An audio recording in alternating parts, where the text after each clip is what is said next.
Chief Scientist at Microsoft Azure Global, presenting today. And he leads a sort of a research and innovation lab on how to deploy these technologies at the farm level and make them more accessible and integrated into our food systems. He's got a background in a whole bunch of Microsoft products, including Xbox, Azure, Windows, and Visual Studio. And he started FarmBeats in 2015. And if I remember correctly from watching a video of you, you come from a farming background, or your dad had a farm, or something like that. And Yes. that's sort of maybe part of the reason for your interest.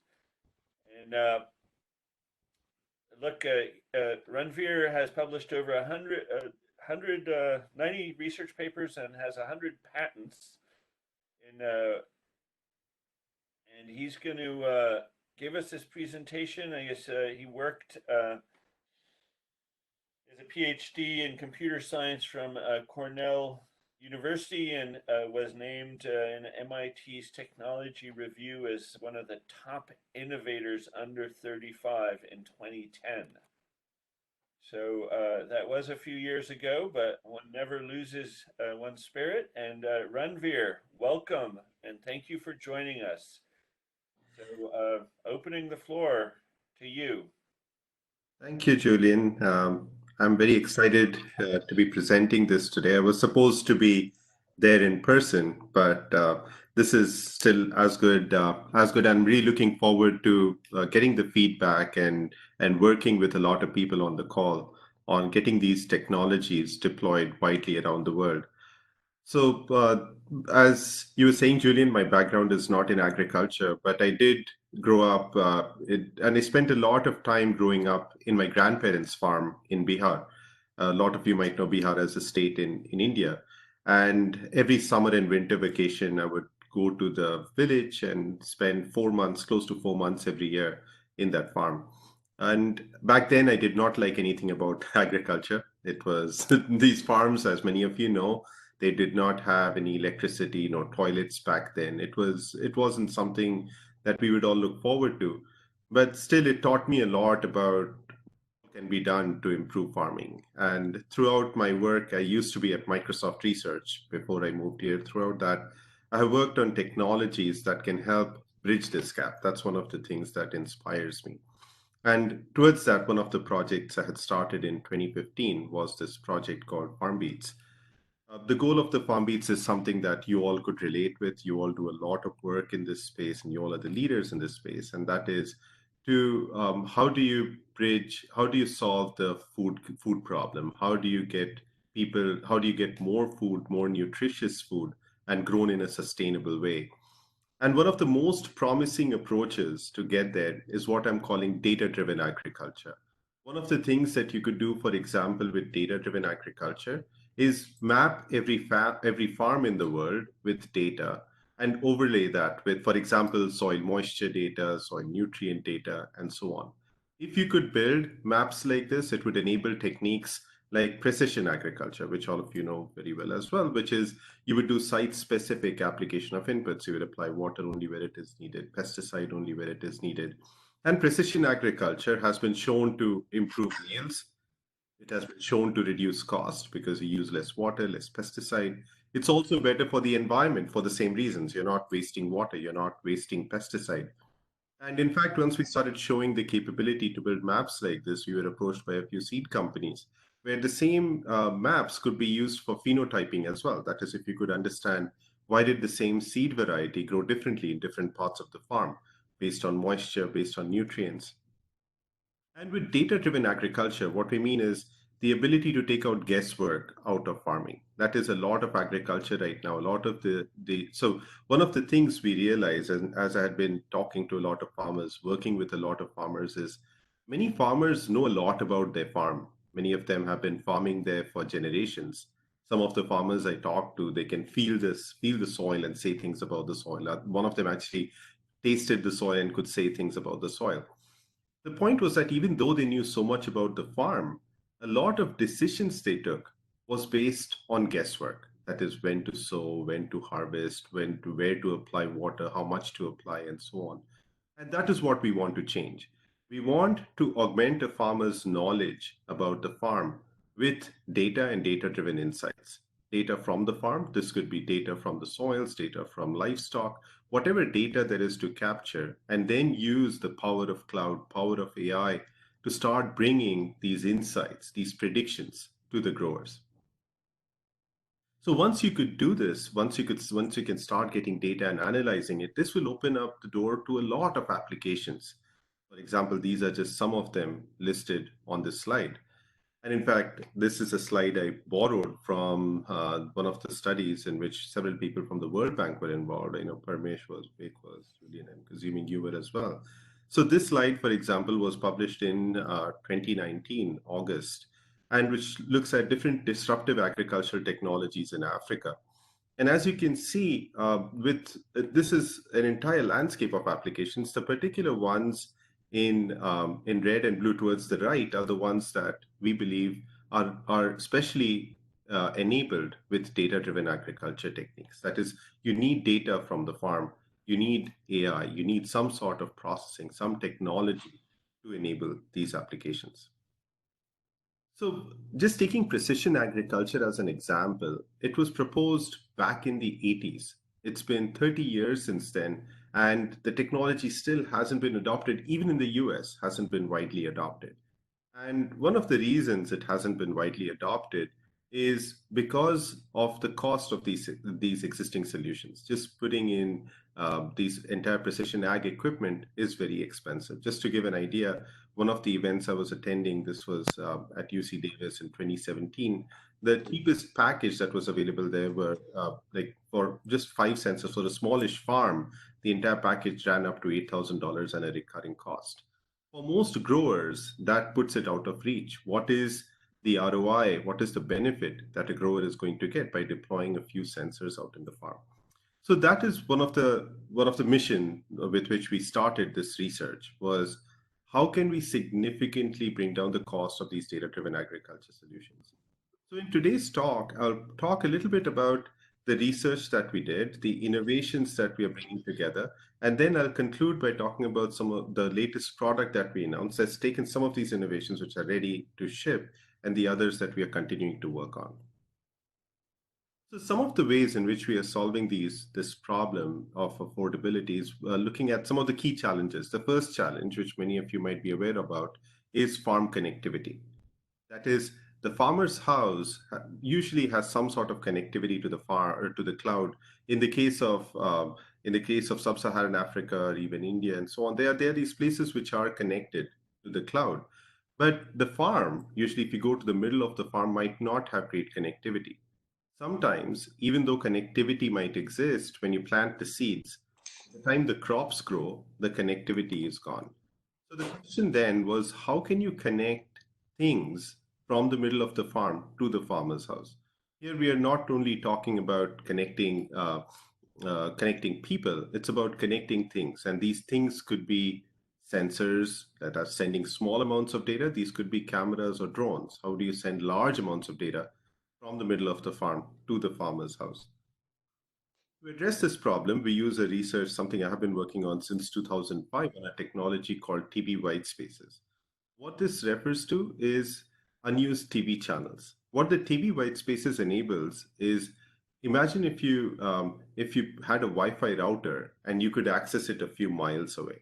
That would be cool, right? Right now, as soon as you leave your house, your Wi-Fi disappears. And the way we did that back then was we developed a technology where you could take a Wi-Fi signal and put it in empty TV channels, and in a way that doesn't interfere with your TV reception in an adjacent channel. And just to put this in perspective, this is just to describe a little bit more. You know, when you browse through TV, this is over-the-air TV, the TV you watch using antennas. On certain channels, you receive a transmission. On the other channels, all you see is white noise, nothing coming there. The technology we had developed back then was a way to put Wi-Fi signals in these noisy TV channels in a way that doesn't interfere with your TV channel, TV reception on an adjacent channel. So you could be watching channel 7 at home. On channel 8, we could be sending Wi-Fi signals. And the reason this is so cool is that compared to Wi-Fi at the same power level, in UHF TV channels, your signals go 4 times farther. In VHF, they go 12 times farther, and this is in free space.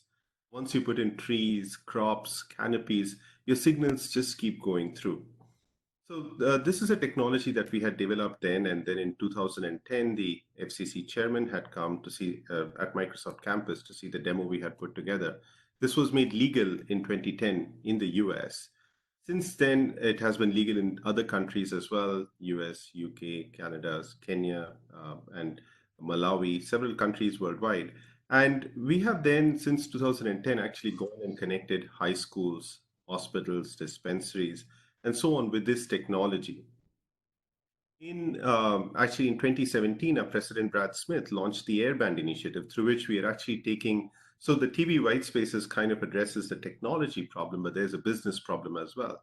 What would incentivize ISPs to go put these towers in different parts of the world? And through the Airband initiative, we are funding some of these initiatives. We are creating these partnerships and actually going out and helping bridge the gap. And our goal here is to bridge the broadband gap. That is one of close to half of the world doesn't have broadband internet. And with this, we are actually trying to bridge that gap to bring broadband connectivity throughout the world. So before I go to the next slide, one of the key things in the context of agriculture is that TV towers are where people are. TV towers are in cities. The farms are away from the cities. So if you turn on a TV in the middle of a farm, most of the channels are going to be white noise. So in the US, for example, there are 50 TV channels right now, or in Kenya there could be similar 50 plus TV channels. Even if 20 of them are available, we are talking of close to half a gigabit of spectrum capacity that is unused in the middle of a farm. So with that point, if you have close to half a gigabit of second of available capacity, we are not just talking of connecting sensors, we could be connecting drones, cameras, tractors, streaming a lot of information that you couldn't get from the middle of the farm. So a vision with this is just like Wi-Fi connects your house. This spectrum could be used to connect your entire farm. And I know many of you might be thinking that, well, 5G could address this issue or other technologies could address the issue. You can think of running a similar stack, but in a different part of the spectrum, which has very good propagation characteristics. And with this, especially since the spectrum is not used in the middle of the farm, this could be put to very good use to provide inexpensive connectivity in the middle of the farm. The second challenge we address is that of building heat maps. That is, suppose this was a problem I mentioned before. Suppose the problem was you wanted to build a map of soil moisture 6 inches below the soil throughout the farm. How would you build such a map? If you had to build an accurate soil moisture map, you would need sensors, say, every 10 meters, because as many of you know, soil moisture varies from row to row. But putting a sensor every 10 meters is going to be expensive to deploy, to manage. It will come in the way of the farmer as the farmer does the day-to-day job. So the key question we asked was, can we actually build such a map using very few sensors? And to solve this problem, initially our key insight was to use drones. These are UAVs. You can buy them for about $1,000. They can cover large areas very quickly, and they have a camera at the bottom using which they could be imaging different parts of the farm. And the key algorithm we built was a way to use artificial intelligence to then use a few sensors in the farm and predict the values in other parts of the farm using aerial imagery. So the state of the art is, if you have a few sensors in the farm, the way you would build a map is you would use the Craiging's method. That is, if point A has a value X, point B has a value Y, everything in between has a value between X and Y. You could assume a Gaussian distribution and do that. One of the key things we added to this was using the aerial image. That is, this could be an aerial image from a drone. Later on, we used satellites as well, where we included two key insights. The first key insight is that if two parts of the farm are close to each other, they are likely to have similar values. And the second insight was that if two parts of the farm look similar, not just in RGB, but in multispectral or hyperspectral imagery, they are likely to have similar values. And you can combine both of these in one ML model. You can imagine one machine learning model running with two kernel functions, simultaneously making these predictions. And later on, I'll show how this is actually in a research paper we wrote on this. We showed that this technique can be 3 times more accurate than existing schemes that don't use aerial imagery for interpolation. So we started using drones, which was a great idea, but then we quickly realized when we wanted to do a few trials in the developing world that the same technique drones don't really work as well for places like sub-Saharan Africa and India and in some other cases for a few reasons. One, most of these drones that you can buy for low cost, say I'm saying less than $2,000, have limited battery life. They would last, say, 30 to 35 minutes on a single flight, and that too if you're lucky. They also have cost concerns, like $2,000 is not inexpensive if you're looking to scale. And the third problem, which was unexpected in a few countries, was regulatory. In one country, when we wanted to fly a drone, we were asked to get permission from the Ministry of Defense, which wasn't going to happen. So then the question is, if you can't really use drones, is there another way to get aerial imagery at low cost? And to solve this problem, we decided to go low tech. We're using helium-filled balloons. These are about 4 to 5 feet in diameter. And then these are tethered to the ground and they go up 150 to 200 feet. We built this mount where you could put a smartphone with the camera facing down. This is a weatherproof mount. And this thing can stay up for 4 to 7 days taking images of the same part of the farm. So one of the ways in which we use this is there's a farm close to Microsoft campus in Redmond, where I am based. It's about 25 miles east of campus, and we do several demos there. By the way, this is a smallholder farmer. Bill Gates was there in 2018. He blogged about this work in Gates Notes back then, and we do several demos. So if any one of you is here, I know some of you on the call have been to this farm. For others, if you're here, please give me a ping and would love to take you there. So this is a smallholder farmer, which is about 25 miles east of here. He sells his produce in the farmer's market or used to sell to restaurants. Things are changing these days with COVID. But he runs into this issue where every winter his farm is next to the river, and every winter his farm gets flooded 1 or 2 times in the season. And every time there's a flood, it will last anywhere from 36 to 48 hours. Right now, what this farmer does is he'll come to the farm every morning. If he sees any amount of flood, he will throw away his entire crop because, based on regulations, he's not allowed to sell any crop that is touched by the flood. With this technique, he can actually monitor and see which crops were actually touched by the flood and only throws away those crops.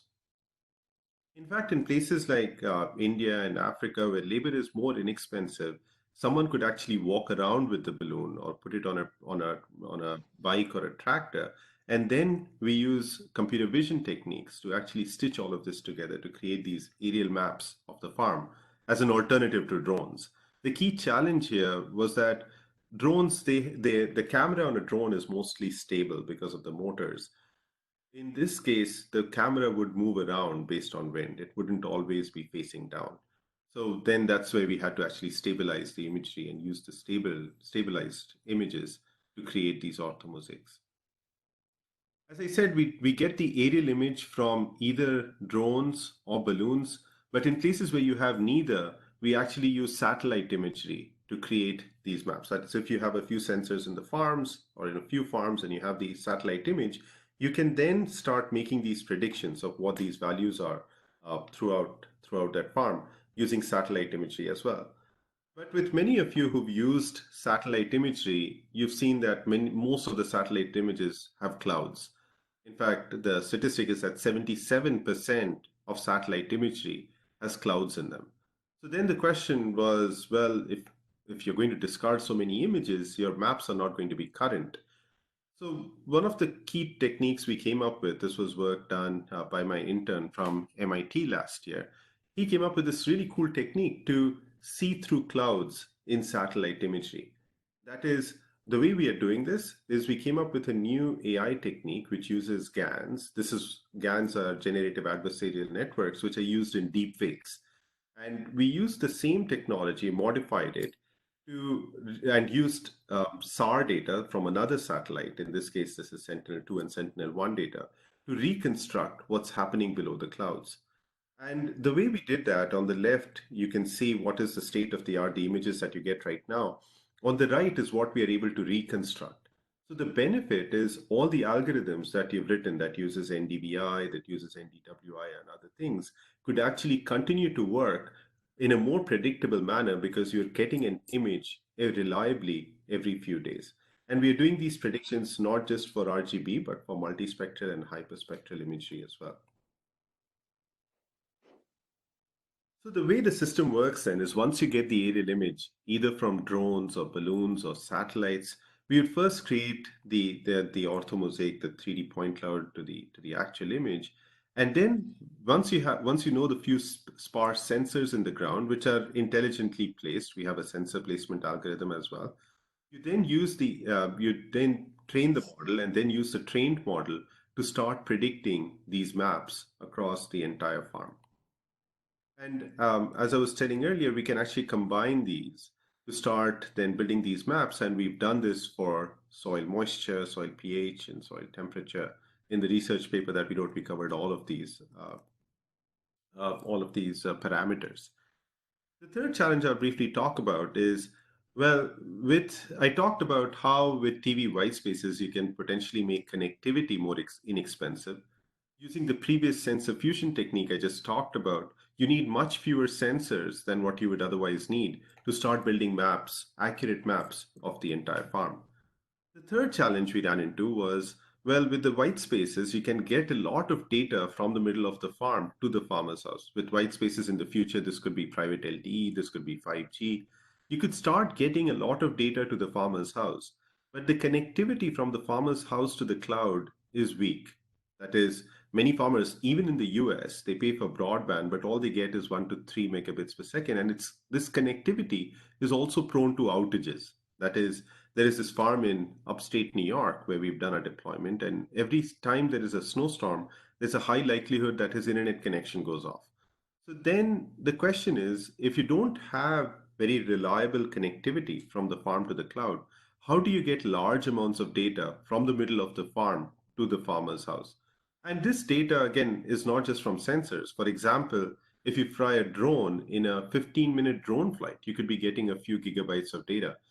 And this data deluge is going to happen. You keep going to keep requiring more and more data from the farm. Suppose you can ship it to the farmer's house but can't get it to the cloud. How will you bring the benefits of all of that data to the farmer? To solve this problem, one of our insights was that most farmers have PCs. If they don't, we'll ship them like a PC form factor device that's running Azure IoT Edge. This thing could be sitting in the farmer's house, or you can imagine on a tower or somewhere in the vicinity for smallholder farmers. And that could be doing a lot of AI, a lot of compute sit close to the farm itself. And then what we send to the cloud is summaries where we then merge with other data streams, for example, weather, soil, satellite data, and so on, to start creating these insights based on this data. Just to double click on what's on the edge, everything you're seeing on this big gray box is what's running on the edge. Like, for example, it could be getting data from sensors, from drones. You could be doing these orthomosaic, the panorama generation on the edge. You could then be combining it with sensors to create the heat map that I just talked about. This heat map of the farm, for example, for soil moisture, pH, or things, into these other AI services. Again, these are not things that Microsoft is building. This is where we work with partners who would have better expertise, better agricultural expertise to start building these applications. In one of the edges, we also have cameras integrated where you're doing deep learning on the edge. All of this data is then lazily synchronized with the cloud. And we also have unique storage on the edge. That is, in some cases, it is not necessary to be sending all of the data to the cloud. In other cases, it could be for privacy reasons as well. This is where a lot of the data is stored. This then flows into the web server on the right. That is, even when there is no internet connectivity, you should still be able to log in to the edge device and still get access to your content and the insights. The interesting thing is all of these boxes that you're seeing here are running as Docker containers. What this means is it makes it really easy to move it from the edge device to the cloud based on as needed. So we've deployed this in several farms. There are, of course, many other farms in which we've deployed it, from small farms to large farms. We have deployments in Africa and in India as well. Some of the ways in which growers have been using this, one of the things we do is microclimate prediction. That is, once you put a sensor in the farm, we not only tell you what the sensor values are right now, but we also predict what these values would be up to 5 days in advance. And the way we did that was, in this particular case, we got this data from 50 different weather stations across Washington state over the last 7 years in 15-minute intervals. We use that to train the model. And when you put in a new sensor in the ground, we then make this very accurate prediction of what's happening in that farm at that location. On the graph on the right, for example, you're seeing three different models. And if you just look at the red bar, you're seeing that the accuracy is the error is less than 8% for soil moisture, and much more accurate for soil temperature. And this actually enables a lot of new scenarios for the growers. That is one of the questions growers ask as well: what is the weather in the farm? And the information they get often is the weather at the weather station, not necessarily what's happening in the farm or what's happening with those sensors. Like on the bottom left, you're seeing a testimonial by one of the growers that we work with. His name is Andrew Nelson. He's a wheat farmer in Eastern Washington. He's deployed the system. He's been trying it out. In fact, there is a video for people who are interested. Feel free to ping me, and I'll share a video testimonial from him. This was one of the ways in which he benefited. He was going to spray herbicide in the farm, and he looked at the temperature from the weather services. The temperature from the weather services was that it's going to be 42 degree Fahrenheit, which is I'm assuming 6 degrees centigrade or something like that. And he was going to spray herbicide in the field because, well, it's all seemed normal, but we predicted it was going to be 31 degrees. It was actually 30 degrees, which is below freezing, and which is good. In which case, it was good that he did not spray herbicide, because otherwise he would have damaged his crop. This is another use case. This is a 4 kilometer stretch in upstate New York. The farmer wanted to know how his cows are doing when they're out in pasture. So we flew the drone, we transmitted the data over the white spaces to an edge device. And then within 30 minutes, we started flagging things like, from left to right, the grass is growing back well. There is a water puddle that needs to be fixed before the next planting season. The cows are pooping well, which is also important information for the farmer. This is deep learning on cow poop. This is where the cows are. This is a stray cow that needs to be herded in. All of this within 30 minutes of flying the drone. This is one of the farms here where we show the farmer these beautiful maps. This is a farmer close to Microsoft campus, and we overlay this with data. For example, this is a soil moisture map. On the bottom left, you're seeing we were able to flag that the soil was moist, even though we did not have a sensor over there. This is a pH map where, with a few sensors, we are able to then flag that the soil here, the dark parts of the farm, are still acidic. The farmer needs to reapply lime before planting the seeds. The question you would ask is, how accurate is this? So we actually wrote in the paper, we compared this with, so what we did was we collected 1,000 measurement points in three different 5 acre plots. Of course, we need to make it more thorough. But then for those 1,000 measurement points in each of these plots, we then picked 10 of these, and then we asked the question, how accurately can we predict the remaining 900 points in the farm using the sensor fusion technique? And we compare it with state of the art that doesn't look at aerial imagery. And that's where we showed that the results are quite close to the actual measurements for those 990 points in the farm.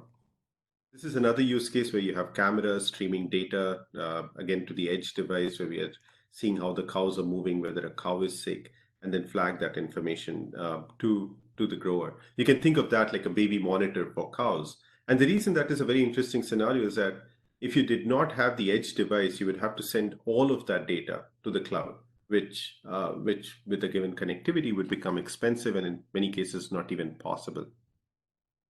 So now, as I said, I have been doing this research for quite a while. We did several pilots, we did several deployments.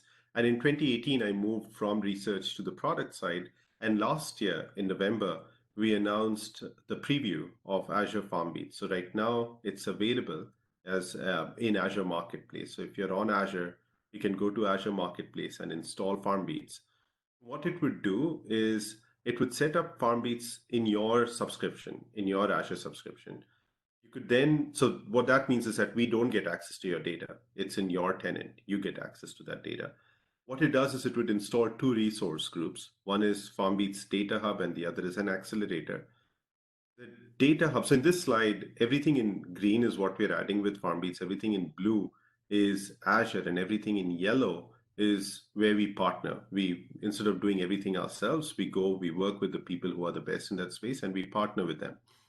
So in this case, for example, with FarmBeats Data Hub, what you can do is you can then go inside Data Hub and create essentially a plot or a field, which is a polygon. And once you create that polygon, you can add information about that polygon and also add, for example, sensors, drones, satellite data, and essentially weather data streams. And then we automatically get all of that data in one place. That is, many of you, for example, use sensors. And as you know, the sensor ecosystem in agriculture is very fragmented. So instead, what you do with this is you would, for example, once you create the plot, you would then go and say these are the sensors that I've deployed in the farm, and this is where we've deployed them. And the sensors that you're seeing are coming from partners. We've partnered with some of the leading sensor manufacturers, for example, with Davis Instruments, with Bessel Instruments. We're getting dendritic data as well. And then this data would then flow in to FarmBeats Data Hub. With drones, we are doing something similar. We partnered with DJI and Parrot, two of the leading drone manufacturers. And then we have a way to get all of that drone data, or even in some cases, we partnered with Slant Range, we partnered with EarthSense. You can start getting robotic data to the cloud as well. With satellites, right now we are supporting Sentinel-1 for weather. We have NOAA, and we are working with DTN as well. Where all of this data now starts coming into Data Hub. The way you would access Data Hub is through APIs on top of Data Hub. And the other resource group is the accelerator, which includes samples of how do you actually use Data Hub. This includes some of the AI machine learning models I talked about for sensor fusion, for sensor placement. We have a dashboard, we have some device management as well. And then the way this gets to the growers is through partners. Many of you who are on the call, where you could then be building these solutions on top, which would then take these, build on top, build your AI algorithm on top or your solutions on top and take it to the growers. The other thing with Data Hub is that it's integrated with Azure Notebooks. So as you know, many of the data scientists use Jupyter Notebooks. And this, with Jupyter Notebooks, you can see how you can start bringing in your data scientists to start adding their machine learning algorithm on top of FarmBeats. So I'll give a quick demo of FarmBeats. So this, for example, so you can, for example, go here. You can once you install it, this is a sample dashboard. You can go. You can say, I want to create a farm. You could over here, you could give it a farm name. You can select some of the crops. You can give it an address. You can either mark it on a map or paste a GeoJSON. And what this would do is this would create a farm. Once you create a farm, you can then go and, for example, this is one of the farms that I've just set up as a demo farm on Microsoft campus where I just try out. We deploy a lot of the latest tech that we're developing on this site. You can go and then you can add sensors, you can add devices, like whichever one it is. You can add, in some cases, TV white spaces devices that we built, or you could add Davis sensors, any of the other sensors. This is one of the dashboard from the farm I was showing in Eastern Washington. So in this case, for example, these are some of this is his farm. He's deployed 4 sensors there. This is the data that you're seeing. You could go and you can click on these data sets. One of the other things you do is you not only see the data set here, it is integrated with time series insights. While that loads, what we also do is we get, like this is what you're seeing is the ET. You could do similar things for relative humidity. You could go to some of the other parameters as well. And you can click on Explore in Time Series Insights, where this would open up in TSI, and you can do a lot of time series analysis on this data set. What we also do is we also build some of these soil moisture heat maps like the ones I talked about. We also recommend where should you be putting the sensors in the farm based on the heterogeneity in the farm. and you can go and you can do a lot of that analysis on this dashboard. This farmer also flies drones. You could get drones for different parts of the farm. You could on the left are the satellite indices, and all of this is just a very sample dashboard. This is not what we expect to for you to take to the grower. You would be these are things that you would be developing on top. This is mostly for ISVs and partners to be building solutions on top. So startups or others would then build solutions on top and take it to the growers. So for example, here these are some of the indices that we support, and this is our hope here is that people would then be adding their own AI, their own machine learning models on top of this. So going back, Ranveer, let me just stop you for 1 second and encourage everyone to send questions online through the chat function to me so that I can ask them at the end of the presentation. Thank you. Go ahead, Ranveer. Julian. Yeah, so just so this is where the product is, and I wanted to quickly talk a little bit about some of the new and latest research we are doing. So one of the work we are doing is this technology to use to even reduce the cost of sensing. This is in research, so we just published this paper last year. So one of the problems we're trying to address is the cost of the sensors. As many of you know, if you have to measure soil moisture or soil EC, the electrical conductivity, the sensors themselves are quite expensive, hundreds of dollars. So the question we asked was, can you reduce the cost of these sensors? Can you sense, for example, soil moisture and soil EC at a lower price? So our insight was that, well, if it is a few $100s, it is not affordable for most of the smallholder farmers. But the insight was that even though farmers might not buy these sensors for that amount, many of them have smartphones, even if it is a low-cost Android phone. If they have a smartphone, it is very likely that the smartphone has a Wi-Fi chipset in it. And the key insight that we had was if you had a Wi-Fi chipset, the time of flight of the Wi-Fi signal actually depends on the permittivity of the material. That is, if the soil is moist, your signal will take longer to go through soil than if it is dry. So if you could actually measure the time of flight of these Wi-Fi signals, you could actually estimate what the soil moisture and soil EC is. And then you could do it with smartphones, right? You could imagine a future where a farmer brings a phone close to soil and starts getting these measurements. The challenge is that the time of flight is in nanoseconds, and given the amount of bandwidth you have in Wi-Fi, it makes it really difficult to come up with these estimates, to come up with accurate estimates, given the amount of bandwidth that we have. So we came up with a new technique that is instead of measuring the absolute time of flight, most of the Wi-Fi chipsets right now have multiple antennas. So if you could measure, instead of the absolute time of flight, the relative time of flight between these antennas, you can then use it to start making these estimates. So this is a paper that we wrote, which got an award last year at one of the top computer science and electrical engineering conferences called ACM Mobicom, and where we actually deployed this and we showed that this method can we compared this with decagon sensors. This is from the meter group, and we showed that it can estimate soil moisture and soil EC nearly as accurately as existing sensors, and this can be done at much lower cost. In this deployment, we still had a Wi-Fi receiver inside soil, which we were showing that this is possible with the Wi-Fi transmissions. Now, there was another intern of mine from Stanford, and now she's continuing that work, where she's looking at instead of a Wi-Fi receiver, you could just have these tags in different places in the farm. And then with like a Wi-Fi transmitter, Wi-Fi device on top, you could start getting these estimates in different parts of the farm. This is still in research. This will take some time to take off, but we are super excited about a future where you can really democratize, really bring down the cost of getting data from the middle of the farm. In fact, we had shown this to Bill Gates when he visited our farm, and the title of his Gates Notes blog was "Can the Wi-Fi in your phone feed the world?" which is triggered. I think if this happens, this could really help enable the future of data-driven agriculture. One of the other new research themes we are doing is on a system we call Gaudi, where what we've done is created a 3D model of a farm. So one of the challenges I'm sure many of you run into is if you're building some models or building a system, how would it work in different farms across in the same region or even around the world? It's hard to go and actually physically deploy this in different parts of the world.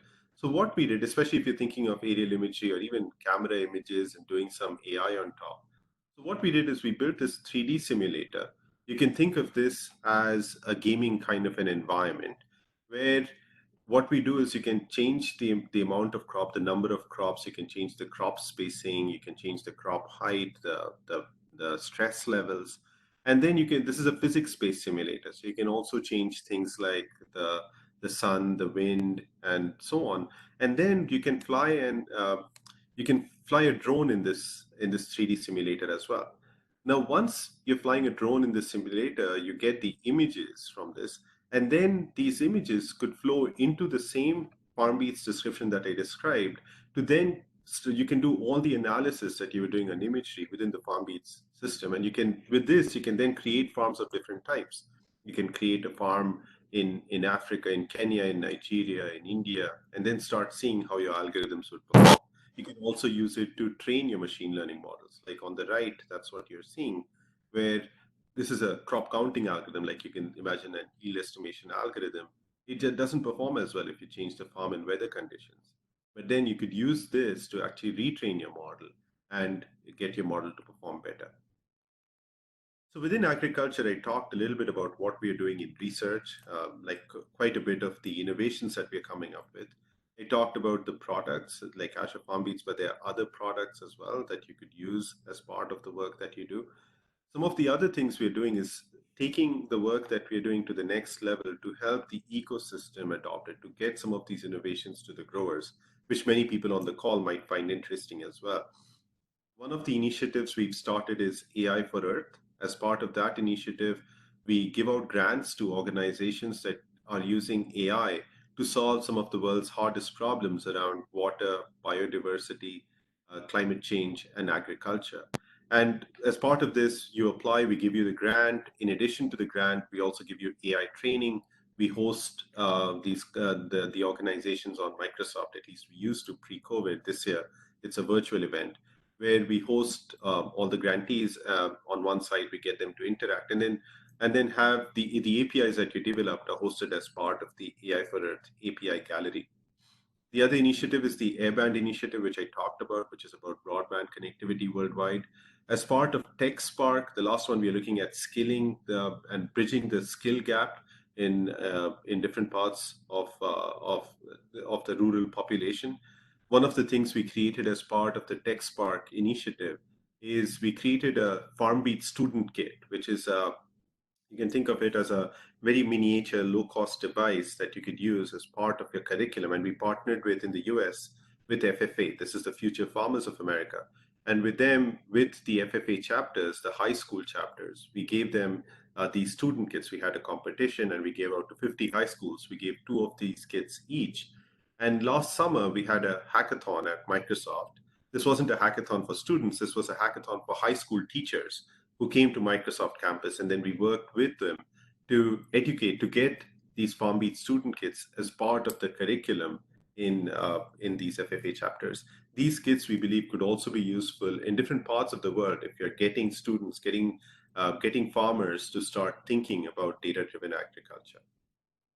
Most recently, we announced this partnership with the World Bank's 1 million Farmers program, where we are providing mentorship and skill training. This is in Kenya with the 14 selected startups that are part of this that would be getting the technology to the 1 million farmers in Kenya. And we're super excited about this partnership where we'll be providing mentorship to the startups, also helping them with BD, with their technical skills to help them scale. Because this was one of the key bottlenecks that was found in the study I mentioned earlier.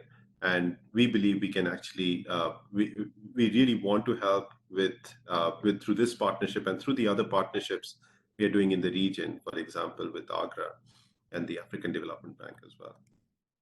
So to conclude, this is what FarmBeats is. I've talked about our longer term vision of enabling data-driven agriculture, helping all farmers worldwide starting to use data and data-driven insights to drive their agricultural practices. And in the process, I talked about several innovations and the product that we have announced. And the product has some of the innovations that I talked about, and the others we are continuing to work to integrate as part of that. And to conclude, I just wanted to say that many of you are actually working in this field and are working, especially these days, agriculture has become even more challenging given the COVID crisis and the fact that the supply chain has been disrupted. Farmers are facing all sorts of trouble. And one of the things that can really help bridge the gap is digital technologies and different digital technologies. Some of them could be the ones here, but many of them which I did not actually cover. For example, one of the work we are actually currently doing with Purdue University is even trying to build a live dashboard of food and ag worker risk. That is, can you see all the data that is coming in real time in one dashboard to be able to predict what the food risks are, what might be happening so that you can be prepared in advance. This is the kind of visibility and preparedness that digital can drive. And I'm extremely excited about all the work that is being done by nonprofits, by donors, by the World Bank to enable that future. Would love to meet anyone even outside of this piece. Feel free to ping me and would love to get on a call to discuss further how these or any of the other digital tools, how we can accelerate the deployment of any of them. So thank you, Julian and Parmesh. Thank you so much, Ranveer, for that captivating presentation. And I'm sure the audience has lots of questions. I think it's fascinating topic, very timely. The key questions as you think about it from our perspective are how do you commercialize and scale up the deployment of these technologies, which I think is part of what you're after. Now, let's first go to our two discussants. We have the esteemed Fernandez, who leads what we call the Agriculture Observatory in the World Bank, which tries to provide just-in-time information to various teams on what's happening with the climate. And we'll start with Eric, and then we'll go to Parmesh, who you know and who has been leading a lot of our work on figuring out where and when the bank should be supporting digital agriculture interventions. So over to you, Eric. The floor is yours. And again, let me remind everyone to please send your questions so that we can get started on that after the input of the two discussants. Thank you. Thank you. Thank you so much. Good morning, good afternoon, good evening.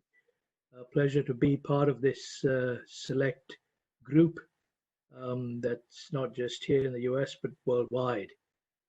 As Julian has highlighted, I work in the bank in the agriculture global practice, but collaborate very closely with other practices, the climate change team, environment team,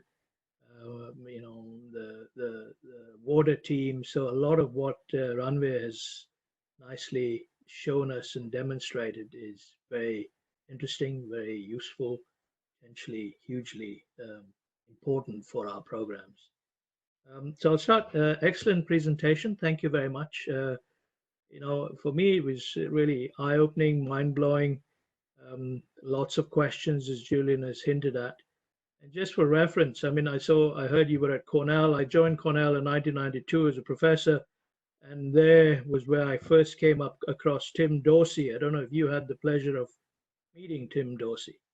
Tim Dorsey was an undergrad at that time at Cornell, and the only reason we can have this meeting today was because of what he developed.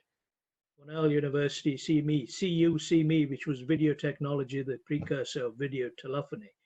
So it shows how far we've come since 1990.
that farmers are operating in.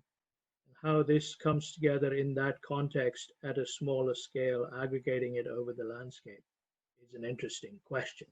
That's something that I notice a colleague of mine, Harshdeep Rao, or Harsh as we call him, he and I have been working with various teams in the bank and with external partners. How do we bring this kind of disparate landscape domain into a decision support system that can help not just the farmers, but all the stakeholders in the value chain, starting at the very small farm scale, right up to sort of subnational, national, regional, and then cross-regional. So tracking dust storms that come out of small farms in the Sahel that impact the coastal marine environment, that take nutrients to the Amazon, that also contain a huge range of micropathogens that impact agriculture, impact ecosystems, impact human, as COVID has been shown. So this is where I think this comes into its own in terms of how it might be applied. And then to finalize, I think very important to see quickly. I know we're very interested in production, making it better, making it plentiful, making it cheaper. The big problems we're wrestling now are food quality and safety, food loss and waste, and we have a colleague that Parmesh and I work closely with, another of our global leads, Geeta Sethi, who's developed a very nice analytical piece on food loss and waste. It would be good to bring that to this domain to see how we could harness what you're doing there. And then the third point is the footprints of whatever we do. You highlighted it in that panel, the societal impact, right? Whether it's environmental, whether it's social. And that's the final concern is how we reduce this divide. Does digital interventions increase the social divide between the small and the big, the poor and the rich? A question to ponder, I think, in how we can avoid that. Thank you very much. Thank you, Eric, for those very insightful comments. Very helpful. Over to you, Parmesh, please. Thanks, Julian. Congratulations, Ranveer. Great presentation. I think it's a lot of food for thought.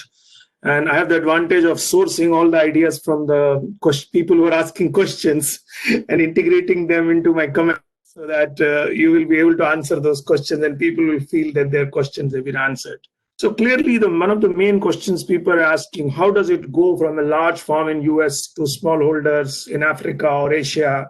And how does this technology go from there, where precision agriculture could mean differently? Like my colleague Harsh clearly feels that is this methodology farm by farm? And as Eric alluded, could this be done at landscape level to create more what I would call as aggregate advice, which will be fairly accurate using AI and other kinds of techniques? Otherwise, if you will not have a situation for a smallholder that he will be able to get a micro advisory and act on it. So how would this work when we are working with, say, hundreds of smallholders in an area, and how will this product fan out in such a situation? So that's something which I think I would need your thoughts on, because it is a technical issue also on how accurate the forecasts become as you go from 100 farms to one farm, or it will be required farm by farm. As clearly Eric said, in the US, because the large farms are fairly large, you can have a product which each farmer can subscribe to. The second thing which you alluded to, I think is very important, because we have a lot of good innovative startups on the line, including the ones we have in Asia and Kenya. And they are asking the question on technical questions on, per square kilometer, what would you require? How will this be deployed in terms of a network of sensors and other kinds of devices, basically, and how will it roll out? So to me, there are clearly, when I look at the Million Farmer platform, which, I think we are really trying to develop a collaborative partner. Can we develop AI kind of a lab, innovation lab, to accompany the Million Farmers, in which Microsoft, the 14 startups which have been selected through a great competitive process, plus the Million Farmers, would benefit from this constant product development, and developing a more customized product for the Kenya, where we have very disparate kind of land and all that, different crops. You have everything from avocado to macadamia to all the other crops. Then you have a lot of cereal crops. So there is a lot of complexity in terms of even advisories. If you want to reach the soil map as well as the moisture map and as the heat map, it will be different for different crops and the advisories would be different. It's a complex algorithm. And how will that work? I want your thoughts on, if we were going to roll out this with million farmers in Kenya, how should we do it? We are ready to fund an innovation lab to accompany our projects. It would be great to develop an ecosystem where these technologies are continuously developed, because it's not one shot.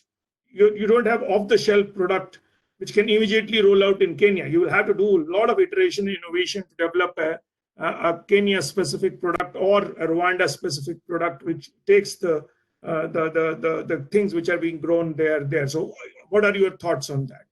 A final thought I had was that we work with a lot of farmer organizations, which means they aggregate farmers, 1,000 farmers together. Can we come with a product which can not be taken by a very small farmer, but can be taken by a farmer organization, which in turn will roll it out to 1,000 farmers? And I think it will become affordable also. And final point is about bundling. A lot of products and services which are being offered on digital agriculture, whether it's on productivity, whether it's on inputs, whether it's on markets. If we can bundle data services with other products, then the acceptance of these products will become larger. So are there any thoughts on, you talked about seed companies, fertilizer companies, all the agribusiness companies, if they make this part of their offering, which is like data plus some commercial service, data plus seeds, data plus insurance, something like that, then maybe the acceptance of this will become faster as opposed to developing a standalone advisory product which will go to. What are your thoughts on that? So these are some of the things. I'll stop there. Thank you. All right, Parmesh, thank you very much for that intervention. So I think you have a full slate of questions and comments that our two discussants have put on the table.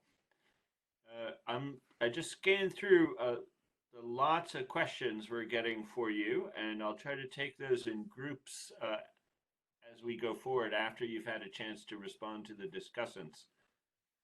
Let me just raise one point that is coming up a lot and came up in my mind when I listened to your presentation, which is, what do we know about the affordability of this at this stage? That was part of the title of your presentation, but you really didn't get into how much this costs to put on a farm. Yeah, I could take those on. If you could sort of tell us a little bit about that, and then what that means, I think, as Parmesh was alluding to, as you try to scale up to lots of other farmers, Eric alluded to this also. Floor is yours. Wonderful. Yes, thank you so much for the comments, Julian, Eric, and Parmesh. These are great comments. And Eric, I missed you at Cornell. I started at Cornell in 1999 and graduated in 2005. So I think it was a different pace, but I do go back to Cornell a lot. We are actually partnering with Cornell right now on the Cornell Initiative in Digital Agriculture, which is a cross-department effort. And we are working with them on solving some of the problems that I talked about today and doing a FarmBeats trial as well at Cornell.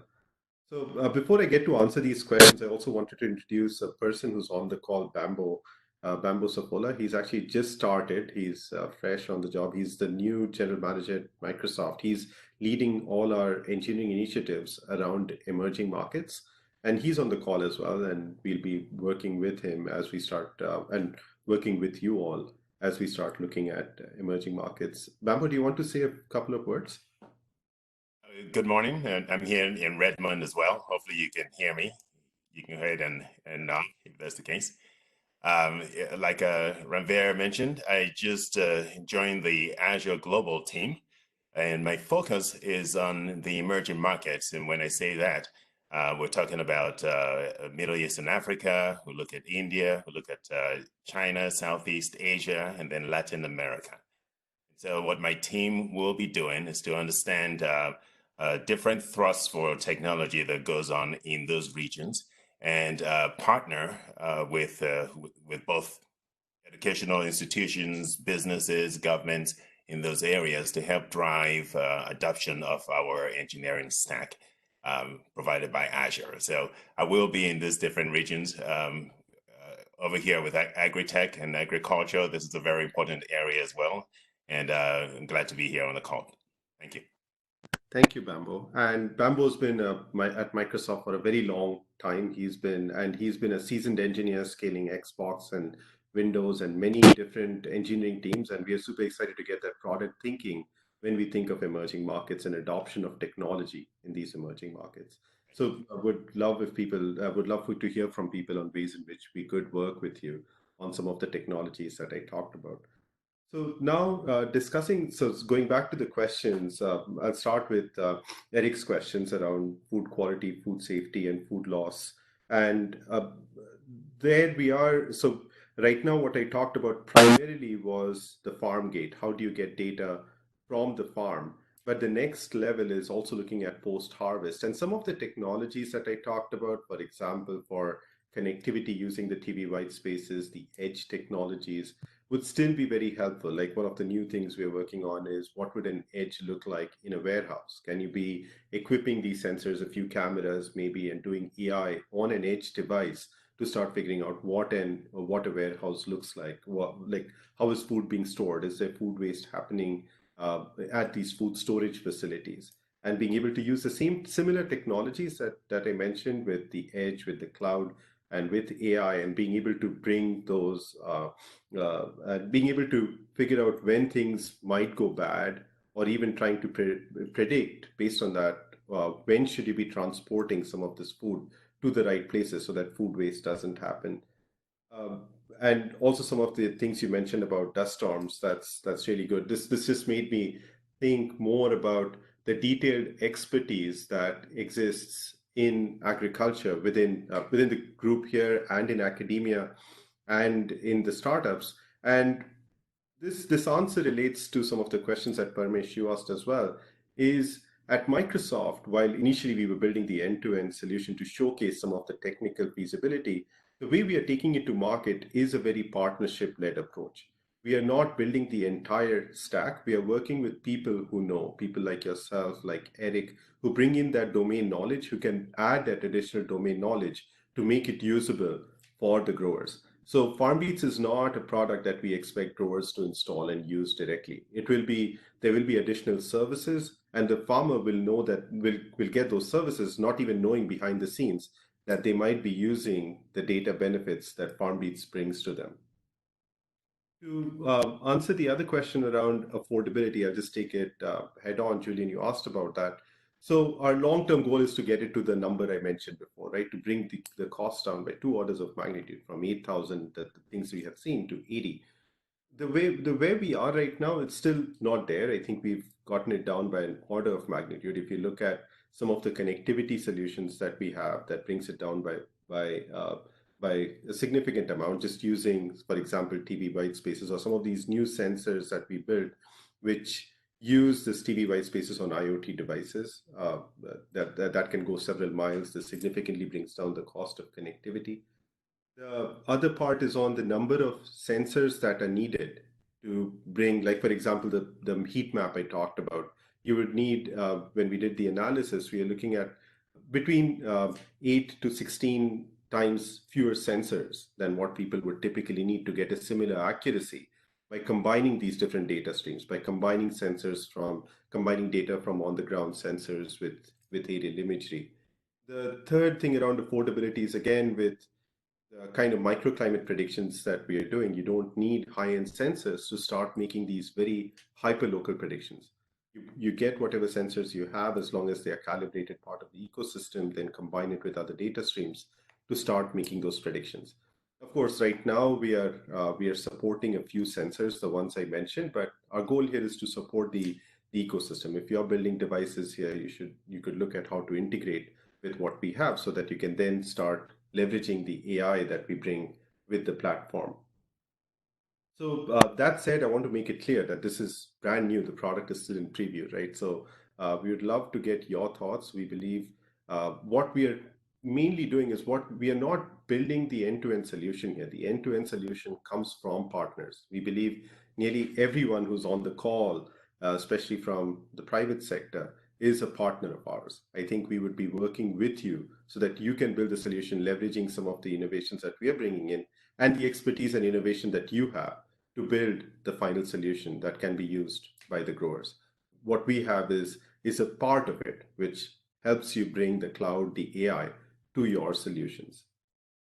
So to answer some of the other questions, Parmesh, you talked about the heterogeneity of the farms. That is, the different crops. Each crop is different. You need different advisories for each one of these, and that goes exactly to the model with which we are taking it to market. Microsoft is not an agriculture company. We don't have the agricultural expertise. So that is why the way we've structured the product is that through APIs, it makes it easy for someone to customize it for that particular use case, be it livestock or be it horticulture, be it broadacre crops, or for that particular use case that they want to apply it to. And that would be done by partners, by people who are experts in that space.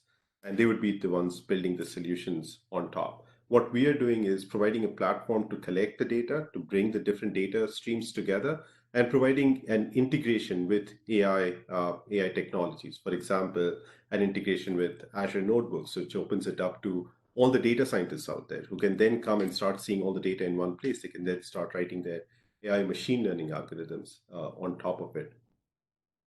The other question you asked is the applicability to smallholder farmers. That is, the soil moisture maps, they work if you have large areas, but if each farm is small, then how does this actually work in smallholder farmers? And there I agree with what you said. That is, we need new innovative business models where you're not just looking at a farm in isolation, but looking at maybe even these farmer organizations which have or co-ops which have multiple farmers as part of it, where the investment could be coming from either the farm organizations or the government or the banking insurance sector.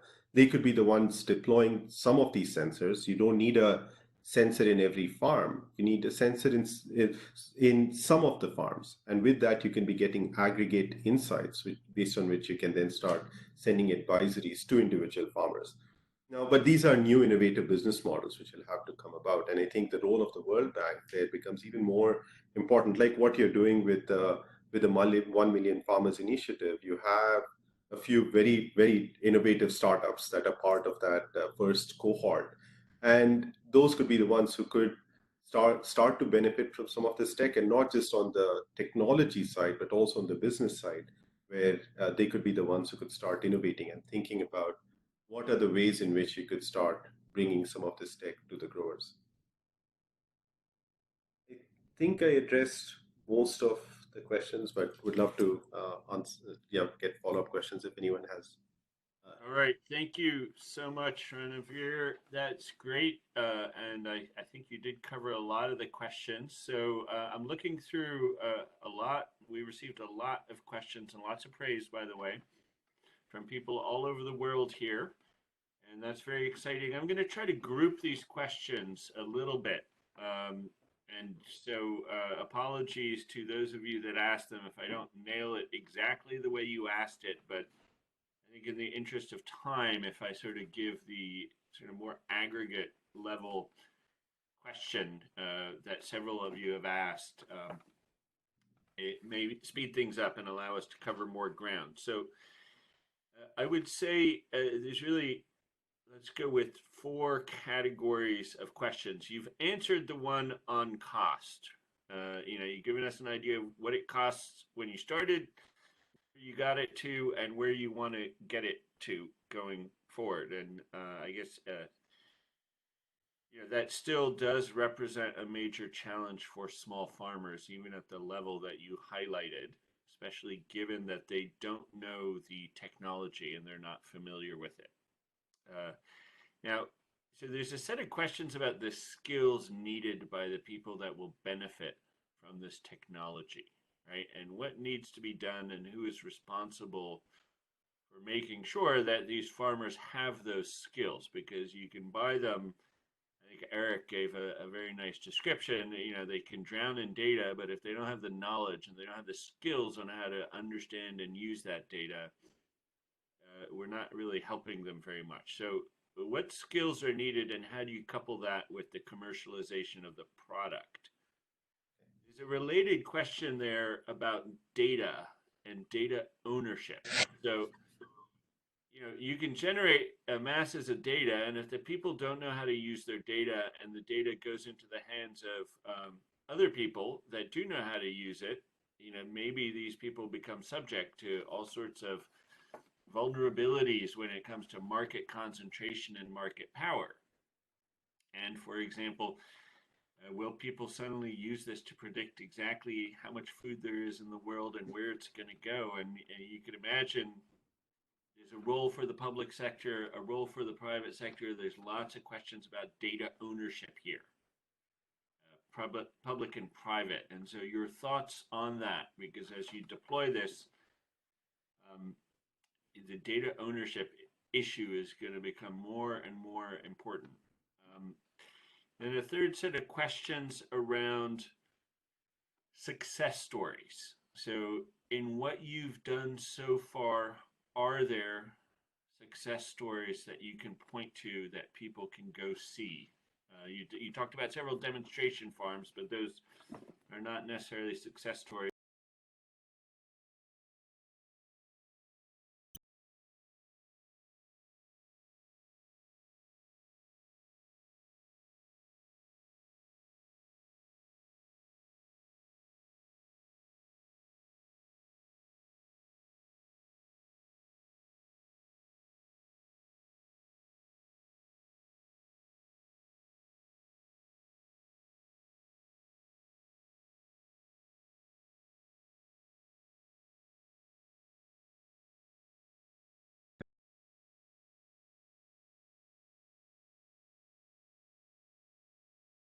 Where we would, right now, what we are getting is the data, and the part about getting the data and the insights to the growers is where we work with partners. These would be existing companies who have their who have known ways of like ICT solutions to solve that problem. the the way the insights get to the growers is going to be different in different parts of the world. Like in the US, many farmers, they have apps and you can just directly build an app and get it to the growers. This would, again, as I was saying, be done by existing advisory solutions. In places like Africa and India, where a lot of these growers do not have the literacy or the skills, is where we would need to bridge the gap either through nonprofits or some of the other, like I know of startups such as like Digital Green or Avaze, and there are these companies who are coming up with innovative ways of sending advisories to growers. In the past, when we did a trial on India with ICRISAT, we had used SMS, for example, to send these advisories to the growers. But that is something that would have to be taken into account of how do you get this information to the growers. The second part is, what do you convey to the growers? That is also something which would have to be, like in some cases, just giving you an example, this was when we did the study with the deployment with ICRISAT in 2017. The problem we were looking at then was it was a sowing application. We would send an advisory to the grower about when should they sow the seed. And in some cases, if you're telling them to delay the sowing of the seed, it's like, well, will they accept it? It's like telling them something they've been doing at a certain time throughout the years, and you're asking them to change. And that is where you'd need to go with people that are trusted, which is having necessary start, which is coming up with an innovative idea and trying to deploy it might not always be the best route. You might want to go with entities that are trusted by these growers. And banks might have a role to play too, financial institutions who could bear the risk if things go wrong, but they know that most of the time things will go right. So you can think of interesting partnerships with financial institutions to actually start getting these advisories to the growers. What we've seen is in places like the US and Europe, farmers are more willing to try new things, to try these advisories. To some extent, you can also think that, well, they have a much bigger farm. They can just try these advisories in a portion of the farm before things work and try it out elsewhere. Small farmers don't have that benefit. So those are things that we'll have to be aware of when we are talking about taking this technology in places like sub-Saharan Africa and some of the other places that you're where the smallholder farmers are. But yeah, from our side, from the FarmBeat side, what skills are needed? This is, of course, for startups who are using the cloud. We would encourage them to just sign up, get an Azure account, download FarmBeats, and start using it. I think from that perspective, from the startup's perspective, the skills needed are just cloud expertise and some ML expertise to get started. But the more ML that you know, the more benefit you can get out of the data. So that's answering the first question. The second question was around data ownership, and the, this is a question that has had a lot of debate. Lots of people have their own opinion on who owns the data. From Microsoft's perspective, we are taking a two-stand approach. One is that we will not be owning this data. This data is in our customer subscription. That is, if there is a company, a private company that is taking these solutions to the growers, the data is in their subscription. It's a contract between the grower and the entity that is building the service for the grower. That's one of the things that we are, from the FarmBeats perspective, this is not running in Microsoft subscription, so we have no visibility into the data that is being collected. The other thing we are doing is that we realize that we need to provide the mechanism so that the data is not misused. So we are including provisions, like for example, the way data is stored in the cloud, we are including provisions to share the data securely with someone else. We are also on the edge architecture that I showed. One of the components that we are building there is about this kind of data ownership. That is, if there is a computer sitting close to a farm, you have knobs to decide where that data goes to, which cloud it goes to, who is this data visible to. So we are trying to have this kind of provisions closer to the farm so that the data is not leaked, doesn't go to places where a grower, doesn't want it to go. So from our side, we are providing all the mechanisms so that the data can be kept private, is secure, and can be shared in a secure way as well. And we won't be having visibility to the data. But that said, I completely agree. This is an important problem about who gets access to the data, who's able to, where is the data stored, who has visibility to the data, and these questions need to be answered. And for different reasons, right? This is a conversation I was having very recently about the fact that a lot of the data that we collect from farms is PII data. It's personally identifiable information. You can identify, for example, if you share the data about the GPS coordinates, you know what farm it is, and based on that, you know who the farmer is. You could also, for example, if you try to scrub the information, but you include the weather data. Now, weather data along with some other information about what crop it is and things like that, people might be able to figure out where that data is coming from. So, which is why data ownership and how the data is shared in the context of agriculture needs to be thought through. But that said, the more this data is shared, the more benefits that you could get from this data. That is, right now, the data in agriculture is very fragmented. Different entities, private companies, governments, they all have subsets of the data.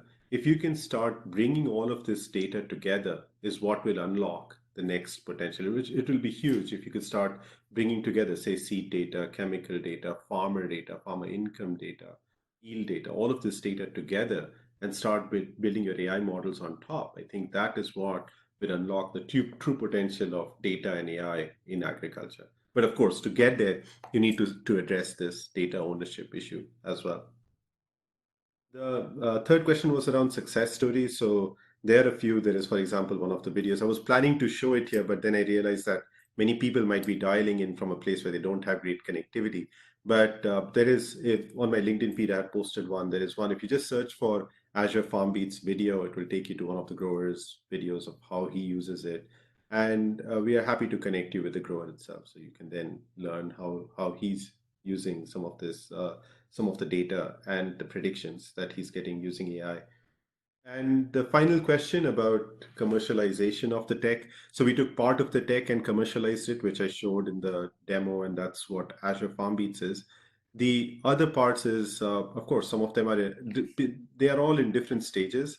And if you think of it like the Wi-Fi based sensing piece, that will take longer unless someone just comes and everything just moves really fast. But that, my guess is that will take longer to get adopted because you need to solve the entire hardware pipeline. You need to get the calibration issues sorted out and things like that. We got a scientific innovation invention as part of that Wi-Fi sensing piece. For some of the others that I talked about, things are more advanced and you'll start seeing them in products much sooner. I can't give timelines because those things change, but there are things that are out of the various things I talked about, they're all in different stages and different stages of our vision of when they would get into the product. So with that, I hope I answered most of these questions. The final thing I talked about, I missed is one of the discussion points. I think this was raised either by Eric or Parmesh, which was on the quality of the data, right? That is, we are getting even if we get the data, I think Eric was pointing out that how do you get the data? A lot of it was manual, but the data you were getting was of good quality.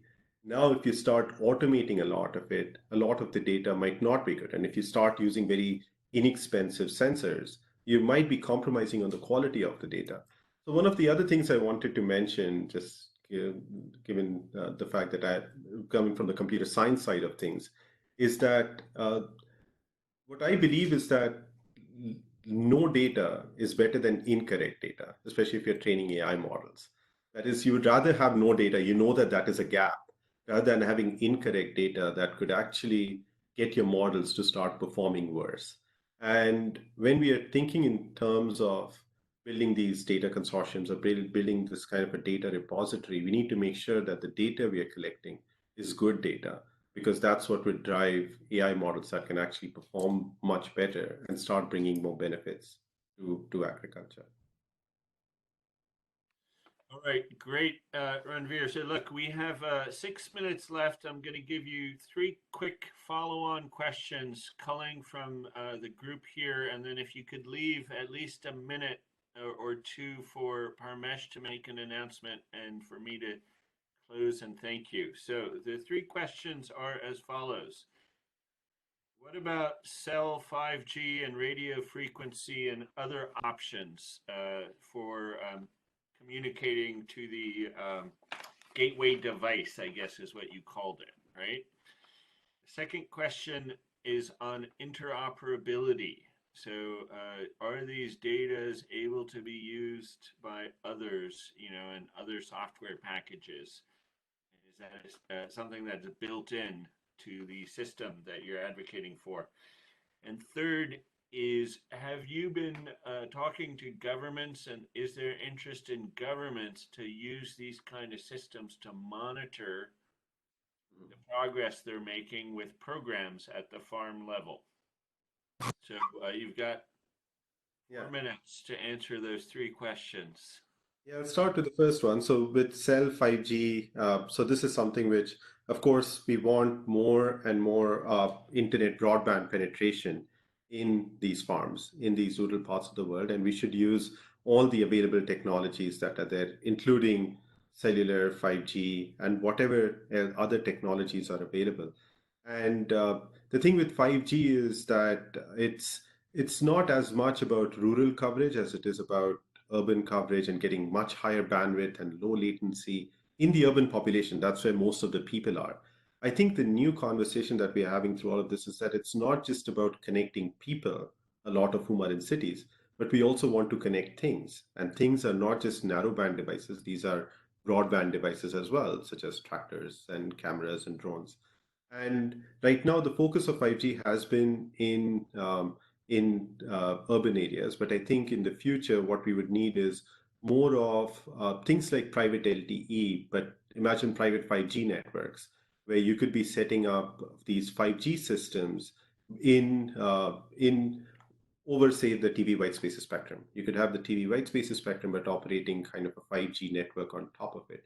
These kind of innovations could help bridge the broadband gap. That said, for us, it's mostly what we're looking at is ways to be able to get large amounts of data without at low cost, right? So you want broadband connectivity in a way where it's affordable. You should be able to send gigabytes, tens of gigabytes, if not more, of data in a fast way to the edge or the cloud so that they can then start getting benefits. So that's one. And the other thing here I also wanted to mention is we're looking at a hybrid network, a combination of, like even the one I talked about, you're using TV white spaces as the last mile, but then using cellular LTE or point-to-point networks to get to the cloud. I know this is a more complicated answer, but in summary, we need all these technologies to come together to solve the broadband gap. Just one technology won't make the cut. The second question was on interoperability. So with the FarmBeats data hub that I talked about, it has APIs around it. It uses Swagger APIs is what we call it. And APIs, for people who don't know, is the application programmer interface with which you could actually create these connections with other systems. And we've done it with a few. If you think of the existing sensor systems I talked about, Davis Instruments or Pessel Instruments, they have their own system. And then using these APIs, we're able to make them interoperate. Same with DJI, same with some of the others, weather companies. And because of these APIs, it makes it easy for anyone else who's built their own system or is building this system to build this interoperability layer. It's essentially an adapter to connect these two systems. And the final point was on working with governments. This is, we are working in the US, for example, with USDA. We did make that public announcement on the engagement, and we are talking to many others. We believe that the government has a key role to play, and especially in the smallholder farmer scenario. There is, for multiple reasons. It's around not just making these more affordable. We want the governments to incentivize it, and the governments could benefit a lot from this data as well in terms of the policies that they should make and how do and policies as well as new advisory systems that they should incentivize the growers to use. So I believe there is a strong role for the government, and we are talking to a few of them, like the USDA is one where we are actively collaborating with them in the US.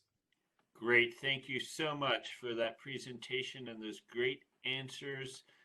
A huge thank you from all of the people that are online. Parmesh. Thank you, Julian. I also echo a great thanks to Ranveer. And Ranveer, if you don't mind, what we will also do is to pull all the questions and send them to you. And if you could record another video of your own answering those questions, we could supplement this recording of this with that. And that will satisfy all the other people because they are very detailed questions. And a lot of startups are asking very specific questions that will enrich data to you also in terms of the feedback, because we are not able to take all of them into account. So we will do that offline with you. I want to announce that on the next Wednesday, the next webinar would be by Bonnie Sun and Xinyi Lim. They are both Senior Vice President and Director, Agriculture Initiatives for Pinonduo, e-commerce platform in China. It's one of the largest on agriculture, and how they have used e-commerce platform to use technology to link farmers with markets during the COVID. Another exciting one, and I think Xinyi is on the line also. She was listening to your thing as well. So I think please attend that, and we really appreciate everyone joining in today from very remote locations. Thank you, Julian. Thank you, Parmesh. And so I think just to let everyone know, we're moving to a weekly webinar format for What's Cooking, Rethinking Food and Farm Policy in the Digital Age. And we're looking forward to bringing you a very exciting menu of webinars over the course of the next few months. And a huge thank you to our presenter today, Ranveer. Have a great day and much appreciated. Goodbye, everyone. Thank you.